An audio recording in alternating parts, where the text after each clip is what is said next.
ભરૂચમાં આપનું મોંઘવારી મુદ્દે વિરોધ પ્રદર્શન, ડીઝલ આપો ખેતી બચાવના નારા સાથે સરકાર સામે આક્રોશ।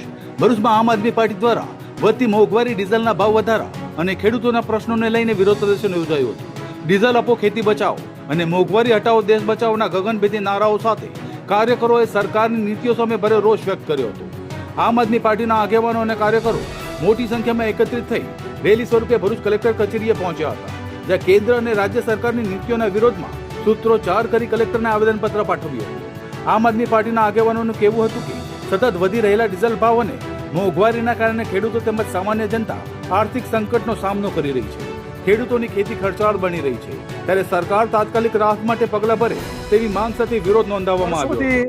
જ્યારે ગુજરાતની અંદર, ભારત દેશની અંદર કેન્દ્ર, સેન્ટ્રલ અને રાજ્ય ઘણી જગ્યાએ ઘણા રાજ્યોની અંદર પણ આજે ભારતીય જનતા પાર્ટીનું શાસન છે। આજે વર્ષોથી કેન્દ્રની અંદર બેઠી છે।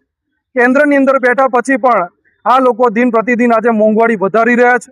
મોંઘવારી ઉપર એ લોકોનો કોઈ પણ પ્રકાર અંકુશ નથી। આજે ભારત દેશ એક કટોકટીનો સામનો કરી રહ્યો છે, ત્યારે ભારતીય જનતા પાર્ટીના શાસનની અંદર સામાન્ય જે પરિવાર છે આજે પેટ્રોલ ડીઝલના વધતા ભાવથી પણ આજે પરેશાન છે, સાથે ગેસના બોટલથી પણ પરેશાન છે, સાથે જ આજે બાળકોના ભવિષ્ય માટે જે સારું એજ્યુકેશન લેવું હોય તો સરકારી શાળાઓની વ્યવસ્થા ઊભી ન કરી ને પ્રાઇવેટ શાળાઓ જે ઊભી કરી છે સરકારે, ભારતીય જનતા પાર્ટીએ, ત્યારે આ સરકારે પ્રાઇવેટ શાળાઓ બંધ કરી અને સરકારી શાળાઓ ઉપર સરકારી શાળાઓ લાવવી જોઈએ।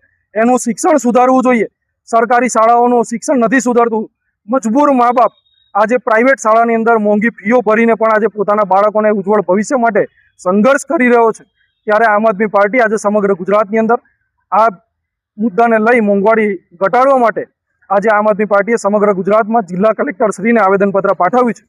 અમે આશા રાખીએ છીએ કે સરકાર આની ઉપર ધ્યાન આપે, નહીં તો આમ આદમી પાર્ટી આવનારા દિવસોમાં અતિ ઉગ્ર આંદોલન સાથે રોડ રસ્તા ઉપર ઉતરશે અને જનતાના ન્યાય માટે લડશે।